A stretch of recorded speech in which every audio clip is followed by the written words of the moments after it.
Oi, meus queridos, tudo bem com vocês? Sejam bem-vindos ao segundo episódio do quadro Favoritube. Hoje vamos ver um favorito da Pan Gonçalves, que foi uma das primeiras booktubers que eu conheci lá atrás. Lembro que na pandemia eu participava das lives de leitura dela na Twitch. Ficava lá lendo, ou eu ficava estudando, né? Que eu tava na faculdade ainda, na pandemia. E teve vários livros já que eu li por indicação da Pan. Por exemplo, Flores para Algernon, Um Lugar Bem Longe Daqui, que eu li e reli, e a releitura foi com ela, inclusive. Ela fez uma leitura coletiva. O Impulso também, eu li por causa dela. E, enfim, que eu lembre, foram esses três, mas com certeza teve mais. E hoje eu vou ler um favorito recentíssimo da Pan.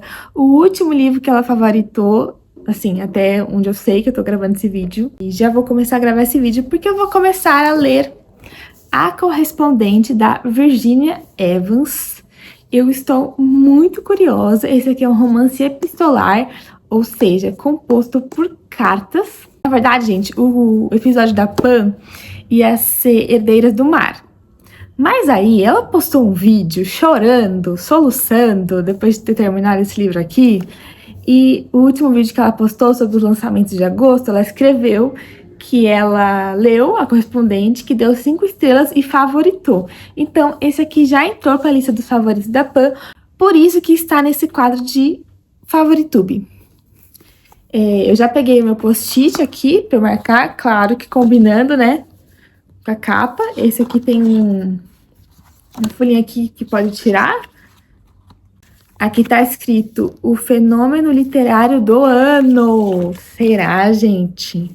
Será? Será que vai ser um favorito meu também? Não sei, gente. Vamos falar um pouquinho sobre a autora? Bom, Virginia Evans nasceu na costa leste dos Estados Unidos, é graduada em literatura inglesa pela Universidade James Madison e fez mestrado em filosofia com especialização em escrita criativa na Irlanda. Seu livro de estreia! A Correspondente conquistou os leitores no boca a boca, superando a marca de 2 milhões de exemplares vendidos em pouco mais de um ano e se consolidando como um fenômeno editorial com direitos licenciados em 38 países. Ela mora em Winston-Salem, na Carolina do Norte, com o marido, Mark, os 2 filhos, Jack e May, e sua labradora, Bridget. Bom, estou super ansiosa. Vou ler a sinopse aqui para vocês também, que vai falar o que conta essa história, né? Vamos lá? Mãe, avó, filha adotiva, mulher divorciada e aposentada após uma brilhante carreira no direito, Sibyl Van Antwerp desempenhou muitos papéis na vida, e algo sempre a acompanhou: a paixão por cartas. Elas dão sentido a seu mundo e a ajudam a entender seu lugar nele. Todos os dias, Sibyl escreve a destinatários variados: o irmão, a melhor amiga, a diretora da faculdade de letras, escritores como John Didion, eu amo John Didion, e Diana Gabaldon. Diana Gabaldon, se eu não me engano, é autora de Outlander, não é? Acho que é. E fala sobre o que a comove e a incomoda, o que a inspira e a entristece. Aos 73 anos, ela mora sozinha e almeja apenas uma vida tranquila, cuidando do jardim e lendo os romances que tanto ama. Mas, à medida que sua visão se deteriora, cartas anônimas ameaçadoras são depositadas em sua caixa de correio, forçando-a a mergulhar novamente em um passado doloroso e a finalmente terminar uma longa carta que vem escrevendo há muitos anos, sem jamais enviar. Neste romance epistolar inesquecível, Virginia Evans dispõe as peças de um quebra-cabeça que, aos poucos, compõe o retrato de uma mulher multifacetada e apaixonante. Vamos começar, então! Gente, já tô sem maquiagem, já fiz meu skincare, já tô pronto pra dormir. Mas queria falar que eu cheguei na página 50 do livro já, e assim, maravilhoso, maravilhoso. Já estou amando muito. Na primeira página eu fiz uma lista dos personagens, porque ela vai citando nomes, e como não é uma narrativa direta assim, né, tipo prosa normal, epistolar, no caso, a gente não tem descrição de quem é determinada pessoa. Às vezes ela conta. Então, quando ela cita, tipo, Rose não sei o que lá, minha cunhada. Aí eu escrevo lá o nome, escrevo quem essa pessoa é. Os filhos dela, né, vai falar o nome dos filhos também. Quando chega no primeiro momento que fala, você não sabe quem é, mas depois você vai entender que é a filha dela, que é a Fiona. Aí tem o Bruce, que é o outro filho dela também. E uma coisa interessante, gente, é que ela manda, como eu já falei, né, no começo, ela manda cartas para autoras. E até agora até o momento que eu li, ela mandou para Ann Patchett, que é a autora de A Casa Holandesa, que eu já li, gostei. E mandou para Joan Didion. Gente, a Joan Didion, ela escreveu O Ano do Pensamento Mágico, que é o meu favorito dela até agora, dos que eu já li. E ela tem uma história muito triste, gente. A filha dela, a Quintana, ela era muito doente, tinha muitos problemas, e ela estava internada, estava em estado bem grave. E aí a Joan, junto com o marido dela, o John, vão no hospital visitar a Quintana. E eles ficam lá com a filha, se despedem. Quando eles vão para casa, o marido da Joan, o John, tem um infarto e morre na mesa de jantar. E imagina, gente, você tá achando mais que sua filha vai morrer, aí do nada você perde seu marido, você não pode contar pra sua filha, porque já pensou? Sua filha já tá em estado super mal, você conta que o pai dela faleceu assim do nada, repentinamente. Então assim, é um livro que eu gostei muito de ler, mas é muito triste. E o livro Noites Azuis dela, que eu já li também, vai falar mais sobre a Quintana, né? Sobre a filha dela, que morreu pouco tempo depois do pai, acho que uns 2 anos depois, talvez. Não tenho certeza. E a Joan Didion viveu por muito tempo, gente. Vamos deixar isso aqui mais organizado. O marido da Joan Didion faleceu neste ano. A filha da Joan Didion faleceu neste ano. E a Joan Didion faleceu neste ano. Ou seja, ela viveu muitos e muitos anos sozinha, gente. Então, assim, a vida dela me chama bastante atenção, sabe? Também já li o Para John, que são cartas, entradas de diário que ela escreveu como se fosse pra ele, né? Mas são consultas com o psicólogo dela, né? Com o terapeuta. E enfim, ela escreve carta pra essa autora e a autora responde ela. Inclusive envia um exemplar de Noites Azuis para a nossa protagonista, a Síbil, que é a narradora aí de cartas de A Correspondente. E teve uma coisa que me pegou, gente, me pegou de um jeito, porque em 2024 eu comprei um diário para escrever. Mais motivada, né, e encorajada e influenciada pela Paloma Lima, comprei um diário, e pela Fernanda Witwicz também, inclusive comprei um diário que foi da coleção dela com a Purpose Paper, e comecei a escrever, mas abandonei totalmente, gente. Abandonei, sério, muito difícil ter não inspiração, né, porque você pode escrever o que você quiser no diário, mas constância, sabe, de você escrever. E aí tem uma carta que ela troca com uma pessoa e a pessoa fala, nossa, né, que engraçado você escrever cartas, né, porque o livro tá se passando em 2012 e 2013, porque já ninguém mais faz isso mais, né. Aí a Síbil vai e fala assim, cara, seus relacionamentos são a essência da sua vida. Imagina você ter diálogos com várias pessoas e não sei o quê, e isso se perder, desaparecer. Agora, quando você escreve uma carta, tá tudo ali. As letras não morrem, né? As letras não desaparecem, a escrita não desaparece. E eu fiquei pensando assim, acho que eu vou voltar a escrever, porque também tive isso, né? Quando eu li Gilead, da Marilynne Robinson, que é um pai escrevendo pro filho, só que o pai já é um senhor mais velho, assim, ele teve filho muito tarde. Então ele já tá no fim da vida e não vai acompanhar o filho crescendo. Então ele escreve pro filho, também é muito bonito. E ela fala isso. Então me deu vontade de escrever. Quem sabe até o final do vlog eu não conto pra vocês que voltei a escrever no diário. Ai, gente, mas tô gostando desse livro, viu? Tá sendo muito bom. Gente, dia seguinte por aqui, e assim, Eu vou ter que terminar esse livro hoje. Gente, esse vlog vai ser muito rápido, porque não dá pra parar de ler, não dá pra parar de ler. Esse livro está sendo maravilhoso, maravilhoso. Eu estou na página 176 já. E, tipo, tava na 50 ontem. Gente, eu já li mais de 100 páginas hoje. E não tirei nem o pijama. Gente, esse livro tá sendo maravilhoso. Maravilhoso, sério. E uma coisa que tá sendo muito legal é eu já ter lido livros que ela cita. Porque, como eu falei pra vocês, ela se corresponde com autores, né? Então, ela manda mensagem pra Joan Didion. A Joan Didion envia pra ela Noites Azuis, que eu já comentei aqui. Depois, uma parte que eu passei, ela pega pra reler O Ano do Pensamento Mágico. Aí falou também do Kazuo Ishiguro, que é um autor que eu conheci ano passado, com Os Vestígios do Dia. Ela citou Os Vestígios do Dia aqui. E também citou um outro livro dele que eu quero muito ler, que é o Não Me Abandone Jamais. Também citou Agatha Christie, Assassinatos no Expresso do Oriente.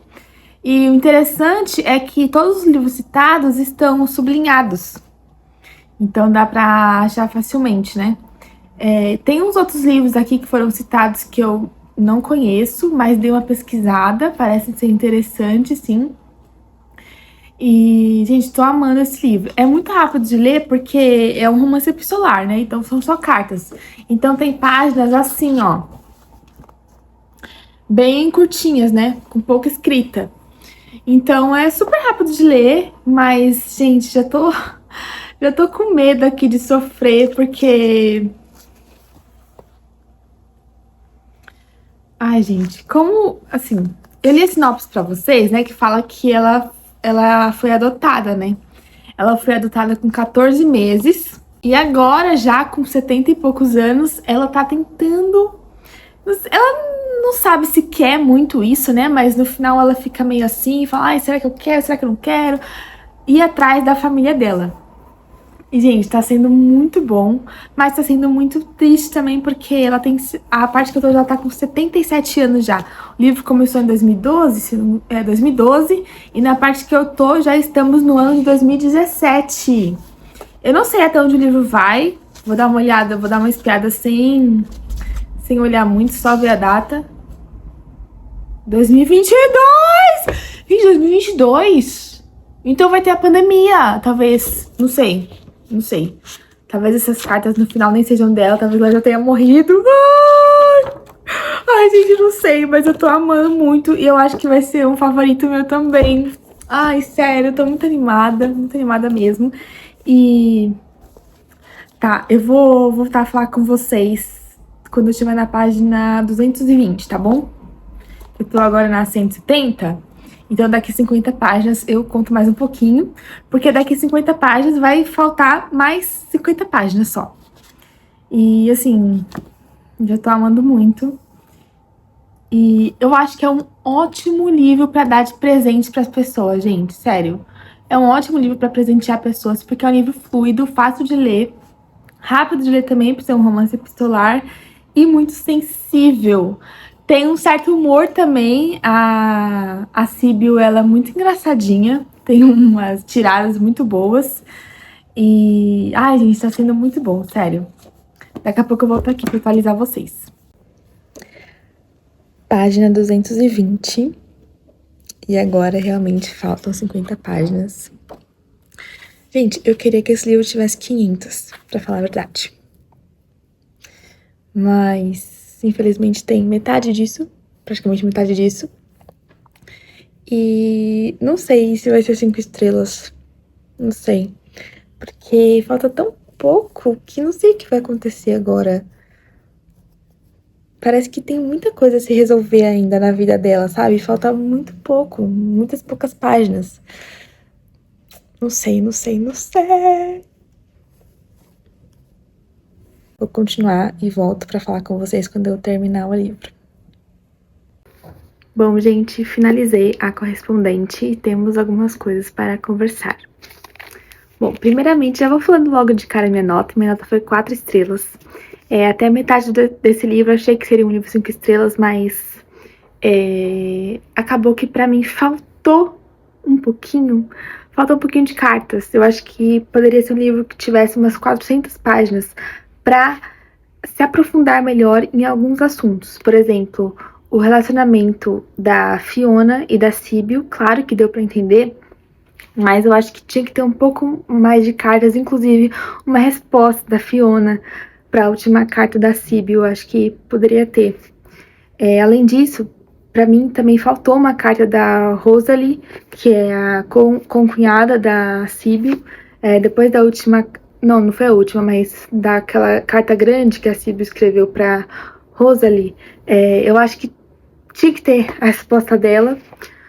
Outra coisa, eu achei que foi muito fácil e muito rápido a resolução dela, da Síbil, com aquela pessoa do caso que o juiz com quem ela trabalhava julgou.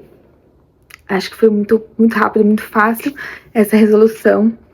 Acho que são esses os pontos que eu tenho para contrapor aqui, mas foi uma leitura que eu amei fazer. Sabe aquele livro que você começa a ler, você não consegue parar e pensa, meu, como é bom ler, como é bom saber ler. Sério, foi um livro assim pra mim. Então, assim, foi uma experiência maravilhosa. Me fez pensar em fazer um vídeo de livros de cartas, tanto de ficção como de não ficção. Então, eu vou pensar em fazer um vídeo desse. Tenho vários livros aí de romances epistolares para indicar para vocês. Eu acho que vai ser legal. E uma coisa que me chamou muita atenção também foi a parte da Rosalie, quando ela comenta com a Síbil que ela tá pensando em colocar o marido dela, que já está bem debilitado mentalmente, em uma clínica de repouso. E aí ela fala que conversou com a diretora dessa clínica, né?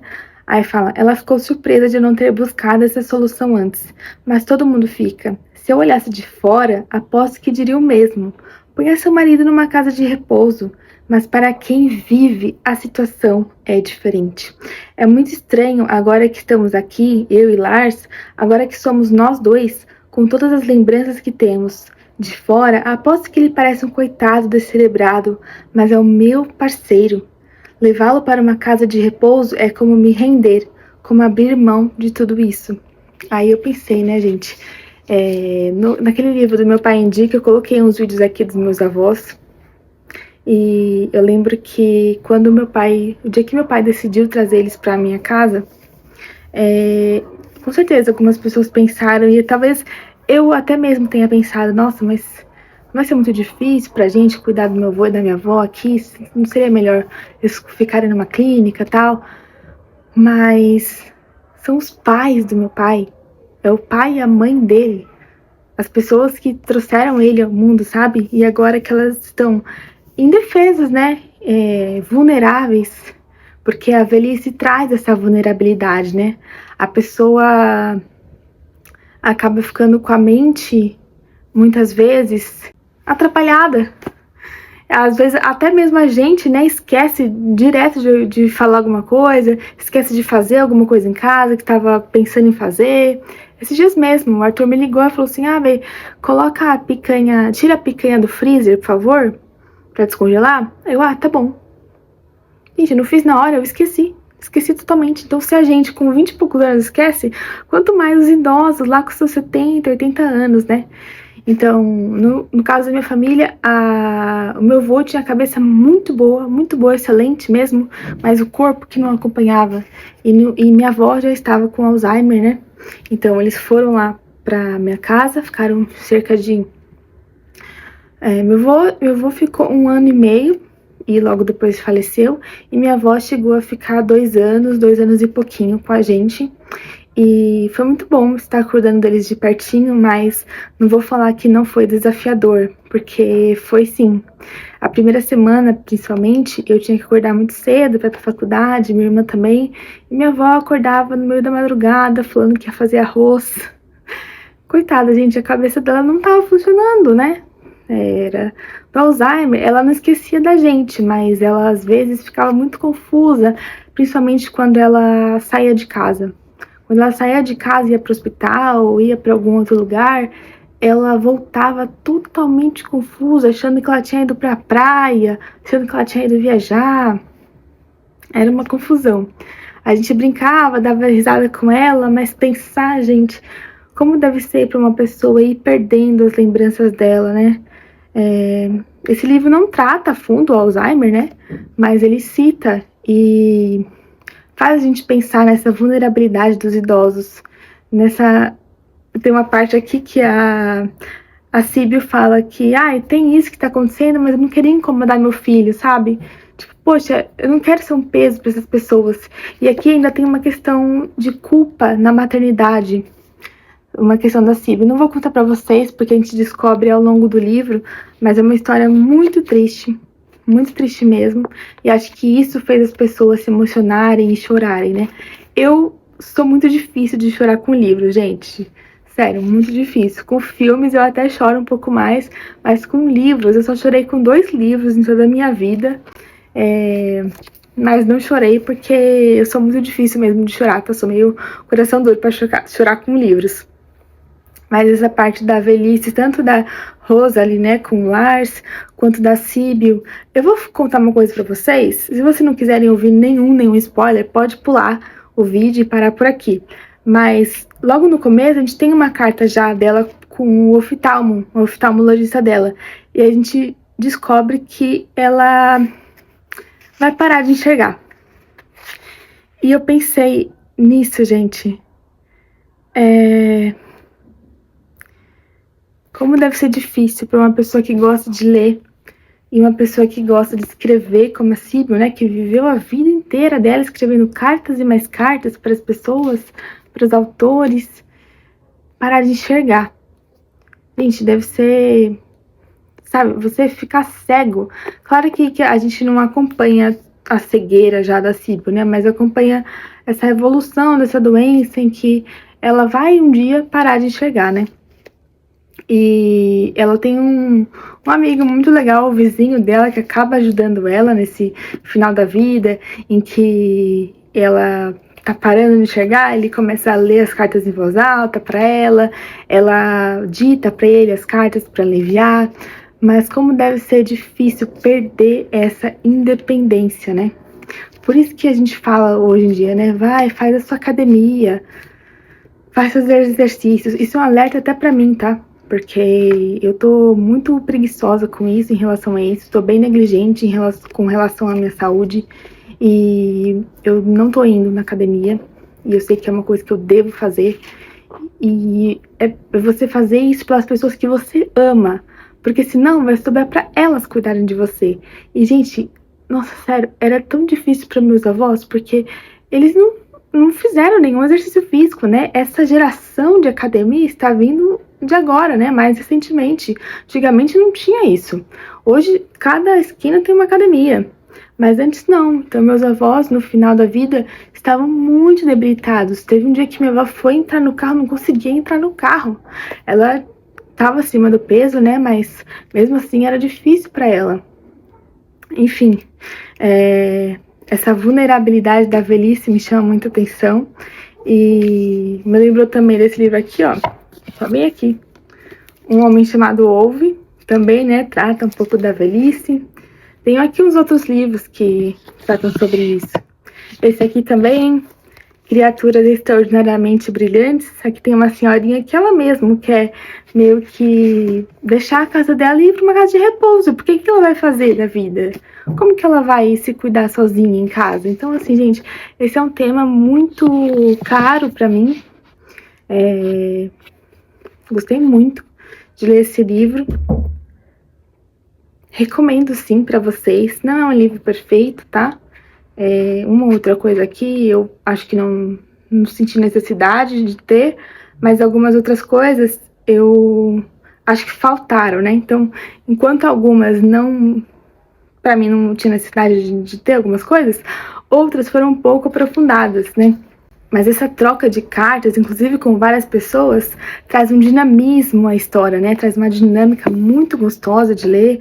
E, nossa, eu amei muito e foi muito bom fazer essa leitura aqui. Recomendo para vocês, A Correspondente. É o livro de estreia da Virginia Evans. Vou ficar de olho aí no que essa mulher lançar, porque achei a leitura muito gostosa mesmo. E foi ótimo escolher esse livro para o Favoritude da Pan. E é isso, gente. Espero que vocês tenham gostado do vídeo. Por favor, não se esqueçam de se inscrever, deixar sua curtida e comentar se você ficou com vontade de ler esse livro ou outros dos livros que eu mencionei aqui, né? Porque eu mencionei vários. E até a próxima sexta.